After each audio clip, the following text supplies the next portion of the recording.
bakit dapat mong iwasan ang babaeng galit sa tatay nila. Tanungin mo kung kamusta ang parents mo, tapos i-follow up mo agad kung ano trabaho ng tatay niya. Ganyan kasimple lang. So, ang mga magiging sagot niya dyan ay malalaman mo agad kung dapat mo pa bang ituloy ang pakikipag-date sa kanya. Kung ang kwento niya ay lasenggo yung tatay niya, babaero, o kaya ginugulpi siya, ang resulta nun galit na galit siya, kulang na lang murahin niya yung tatay niya sa kwento niya. Kumbaga yung emotional damage na binunga ng tatay sa kanya. Nagiging problema ito sa'yo kung sakaling mag-enter ka sa long-term relationship na makauwi sa pagiging asawa mo. Kaya kung ganun ang trato sa tatay niya, better na iwasan mo na agad kasi hindi malayong ganun din na itrato niya sa'yo kung dumating yung pagkakataon na magkaroon ng problema kayo sa isa't isa.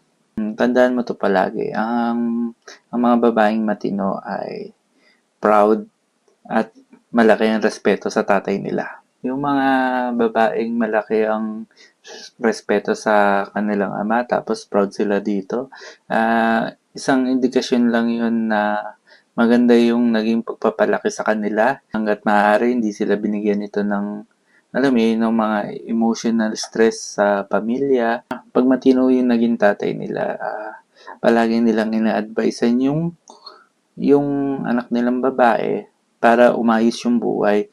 Kumbaga, doon natitrain ng tatay nila yung anak nilang babae para maging maayos at lumaking maayos na babae.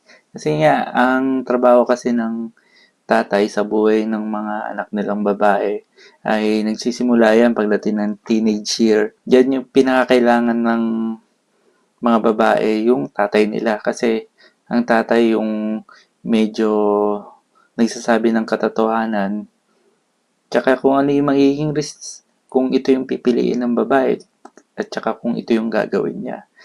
Kaya nga, ang tanong ko sa video na to sa mga babae, ano ang magiging papel mo sa buhay ng lalaki?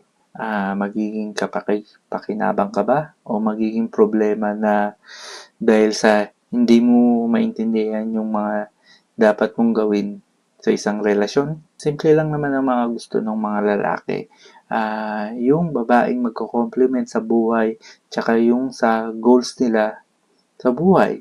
Ibig sabihin yung tipong pag inutusan ka na gawin ang isang bagay na to, tapos yung mag-attitude ka lang, kaysa ganito, ganyan, na parang bata, sa tingin mo, magugustuhan ba ng mga matitinong lalaki ang pasaway na ugali ng ganyang babae? Oo, siguro yung mga F-boy, toxic, tsaka pasaway na lalaki.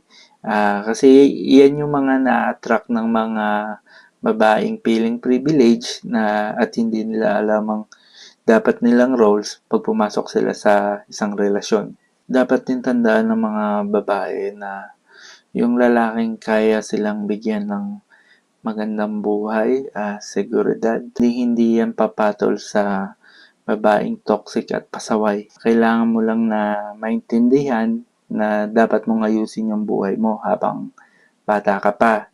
Para kung gusto mong makakuha ng babaeng matino, makakatulong sa'yo na buuin yung magandang pamilya sa pagdating ng tamang panahon, umpisahan mo na ayusin ang sarili mo ngayon.